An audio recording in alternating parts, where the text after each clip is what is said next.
Hi guys, and welcome back. So today's session, what we are looking at is the balance sheet within one of the financial documents that is used within businesses. Now basically behind me what I have is a copy of part of a balance sheet. There's another part which is just below, which I'll scroll down to in a moment, but let me just take you through this first of all. Now a balance sheet, as the name suggests, first of all, it's called a balance sheet for a reason, and it has to balance. So basically the top part and the bottom part need to be the same. They need to have the same number.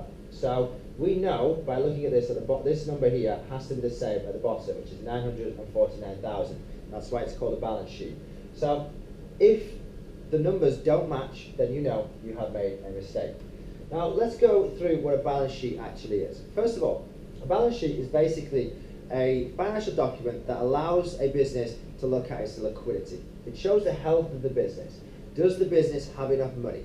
Okay? Does the business have enough working capital, enough liquid assets in order to pay its short-term debts? Okay? So the balance sheet is not concerned with profit or loss. The balance sheet is concerned with liquidity. Remember, what is liquidity? Liquidity is the availability of cash in order to pay your short-term debts, which are basically called current liabilities.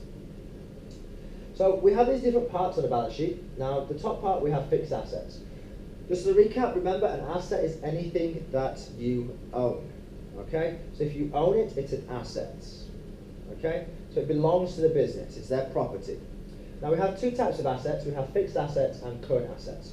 The difference between those two is fixed assets are very, very difficult to turn into cash.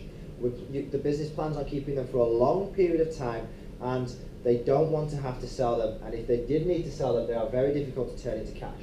So fixed assets are things they're going to keep for more than a year, and they're difficult to turn into cash, such as their premises, their location, machinery and vehicles. These are things the business owns, and the business is going to own them for a long period of time.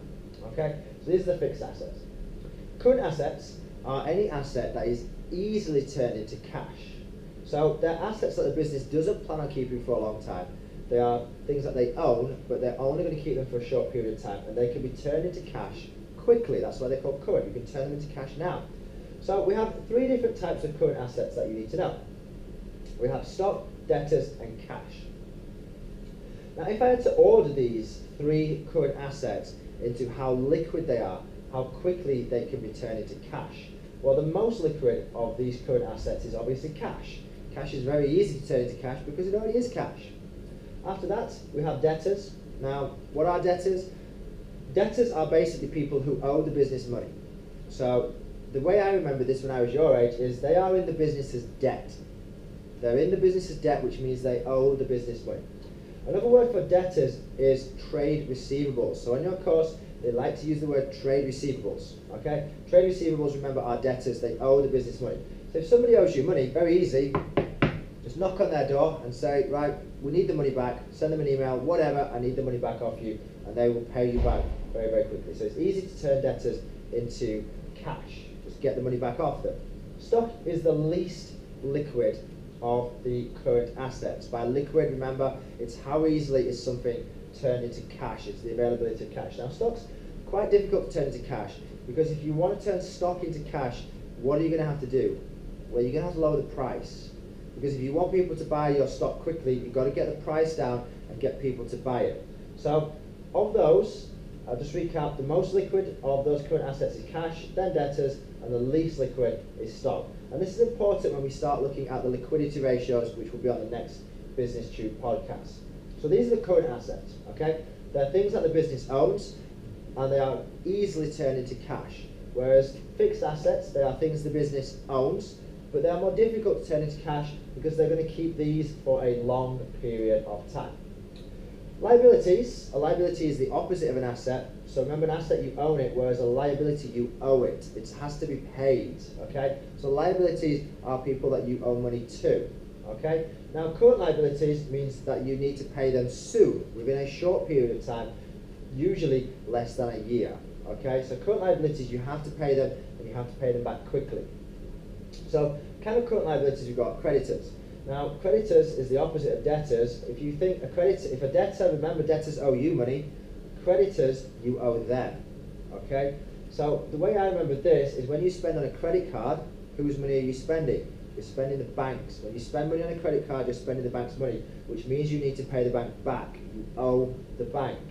So creditors, you have to pay them. You owe them money. So they're a liability because you've got to pay them. Overdraft is a short-term liability. Overdraft you have to pay. Remember, it's a short-term source of finance. We've got to pay this very, very soon.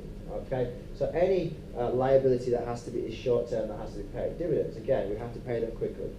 Okay? Now, working capital, okay, we can see the formula on here for working capital. I hope you can see that, guys. But working capital is basically current assets, which is here, minus current liabilities. Okay? So current assets minus current liabilities, 380,000 minus 276,000 gives us a working capital of 104,000. So working capital, the formula for working capital is basically current assets minus current liability. Now, why is working capital important? Well, working capital is like the lifeblood of the business. Okay? Cash is like the blood of the business. It's flowing through the business. And we need cash in order to pay our bills. We need cash to pay our rent. We need cash to pay our salaries, okay? Our wages. Again, these are all current liabilities. We have to pay these things on a regular basis. So if we don't have working capital, we cannot pay people, okay? So working capital, again, remember, is current assets minus current liabilities, okay? And that gives us the working capital. So working capital is just the availability of cash within the business. Then we come on to net total assets. Now, in order to calculate net total assets, we take the working capital and we add the fixed assets, okay? So this then gives us our overall assets that the business owns. So we take the working capital, add the fixed assets, and that gives us the net total assets. This is everything that the business owns now, okay, minus their current liabilities. So the business has 949,000 in net total assets, and we know that this needs to balance with the bottom bit. So at the bottom, if this has been completed correctly, we have 949,000, and we can see it balances because these two numbers are the same. So let's go over what this bottom bit actually means.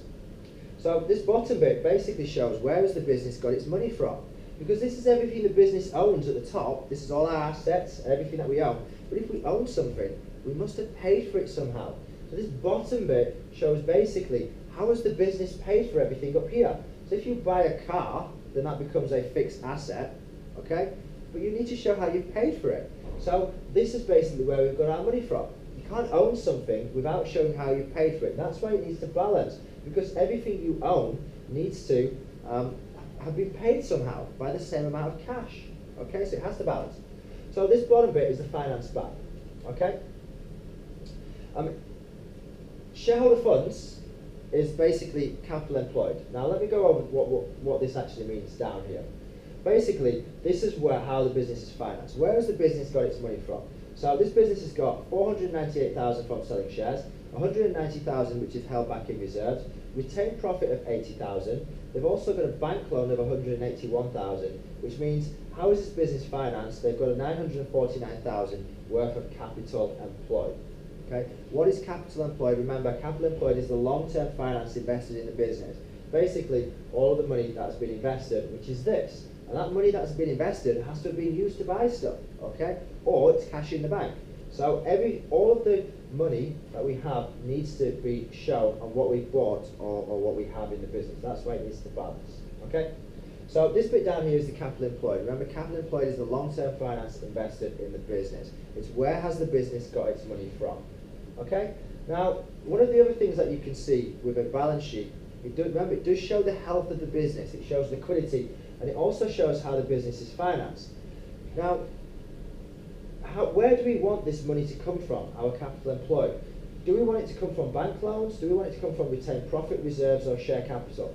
Well, we absolutely do not want the money invested in our business, the vast majority of it, we do not want to come from a bank loan, because remember, a bank loan is debt and it has to be repaid. So it also shows the health because it shows where is the business getting its finance from, how is it financed, and we do not want to be geared with too much debt, okay? So this is all the finance that has been invested into the business. So just to recap, guys, remember the balance sheet shows the liquidity, it shows the health of the business, and it shows how it is financed. Don't forget to learn these formulas. So remember, in order to calculate the working capital, it's current assets minus current liabilities. And in order to get the net total assets, we take the working capital and we add the fixed assets. Again, I will refer you back to that formula sheet. It is really, really important that you are revising all of those formulas. As always, guys, I hope you find it useful. If you did, feel free to like or share the podcast, and I'll see you next time. Thank you.